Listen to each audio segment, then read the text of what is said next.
अच्छा सर, मैं और मेरे दर्शक सबसे पहले ये जानना चाहते हैं कि आप शिक्षक हो हुँ। और फिर अचानक राजनीति से प्रेरित होके या इस समाज सेवा जिसे कह सकते हाँ, हैं अपन, उसमें आने का उसकी प्रेरणा या उसकी वजह? देखो शिक्षक समाज का निर्माणकर्ता होता है।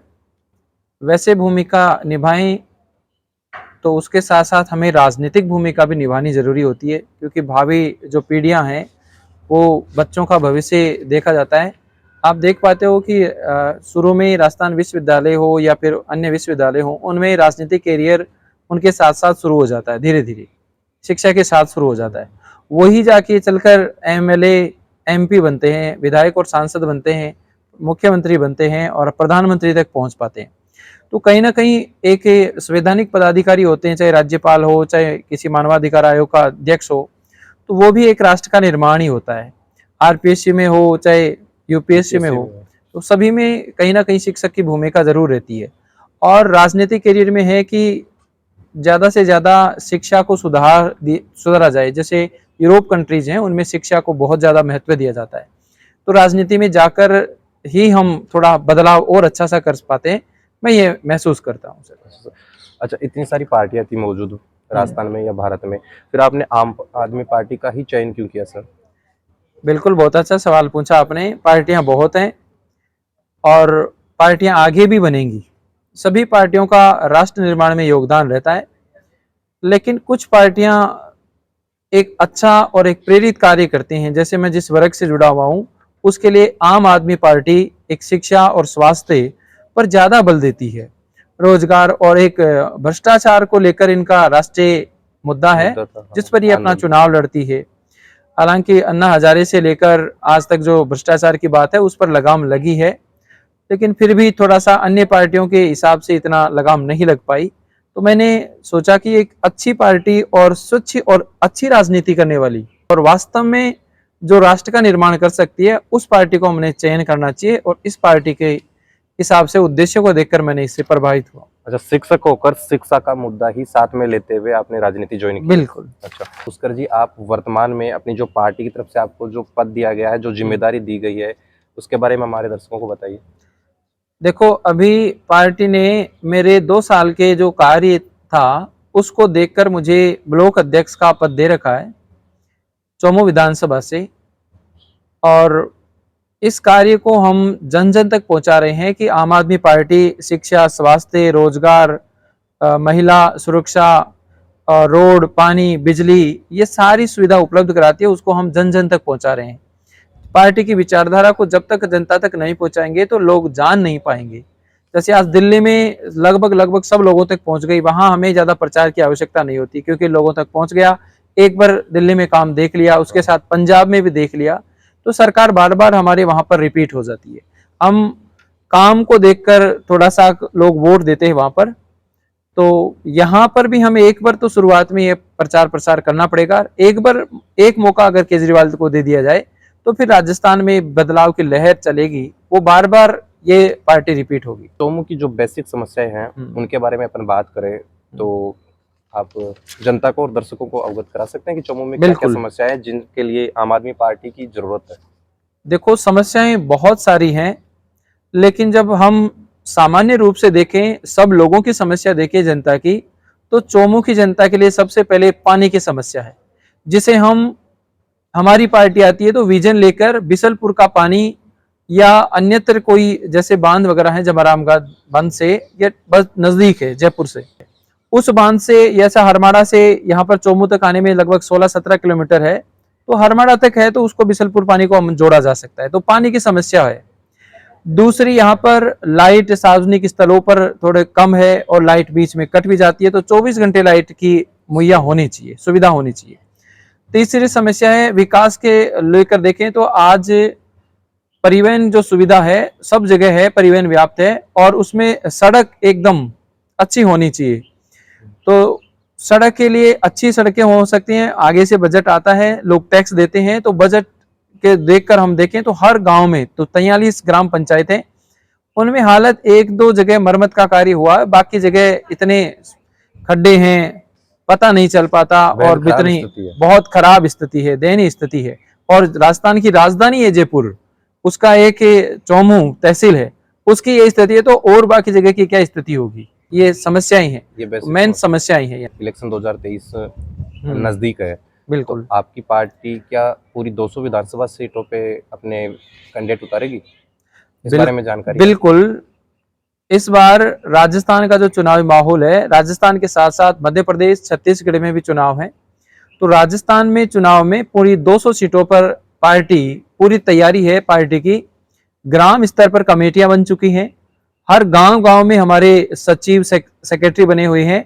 11-11 लोगों की हमने मेंबरशिप चलाकर एक कमेटी बना रखी है, जो हमारे चुनाव में पूरा सहयोग देगी और जनता को कार्यों से अवगत करवाएगी। आपको लगता है सर, इतनी बड़ी राजनीतिक पार्टियां जो पिछले 70 सालों से यहाँ राज करते आ रही है, चाहे कांग्रेस और बीजेपी, इनके सामने आपकी आम आदमी पार्टी, जिनका विजन शिक्षा और स्वास्थ्य का है, क्या वो लोगों तक अपना मकसद पहुंचा पाएगी?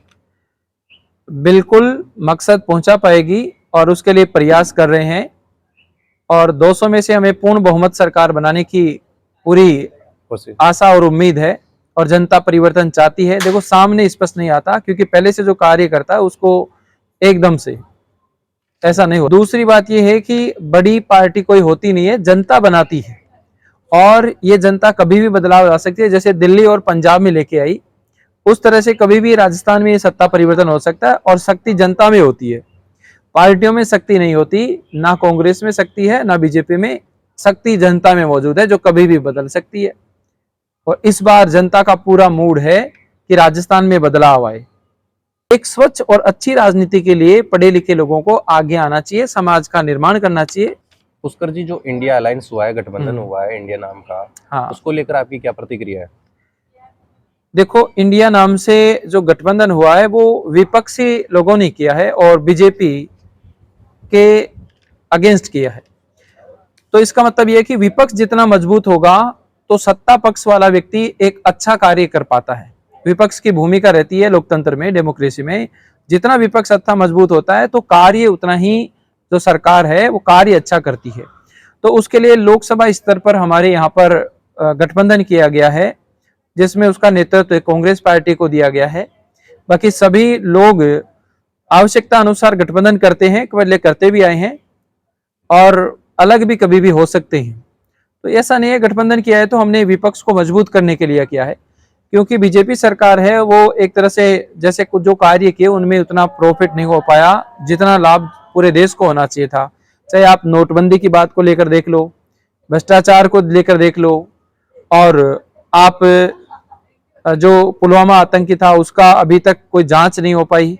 एक अभी हाल ही में महिला पहलवानों के साथ दिल्ली में जो घटनाक्रम हुआ, सब वाकिफ हैं उससे, उस पर अभी तक बयान नहीं आपने प्रधानमंत्री जी का।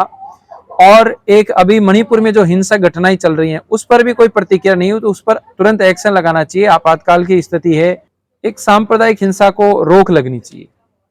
अच्छा, आपका जो ये गठबंधन में आम आदमी पार्टी का साथ होना, ये क्या राजनीतिक स्तर पे आम आदमी पार्टी को, लोकसभा में आम आदमी पार्टी को फायदा पहुंचाएगा या नुकसान आपके हिसाब से? देखो, पूरे देश की बात करें तो ये फायदा होगा, और जनता इसका निर्णय करती है, पार्टियां इसका निर्णय नहीं करती। पुष्कर जी, आम आदमी पार्टी की राजनीति या केजरीवाल जी की जो राजनीति है, उस पे आरोप लगते आए हैं कि ये फ्री की राजनीति करते हैं ये लोग। तो क्या ये वास्तव में फ्री की राजनीति है, या फिर जो टैक्स का पैसा लोग चुकाते हैं उसी को वापस लोगों तक पहुंचाने, किस प्रकार से आप इसे, मतलब लोगों तक इस बात को कैसे सेटिस्फाई कर पाओगे?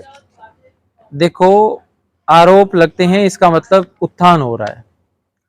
दूसरी बात कि ये फ्री की रेवड़ी का जो शब्द है, ये जनता के टैक्स से आया हुआ पैसा है और जनता को ये हम उपलब्ध करवाते हैं। तो इसको एक तरह से हम कह सकते हैं कि आम आदमी को सहूलियत है, बहुत सहूलियत है इसके, जिनको मिलता है उनको पता होता है।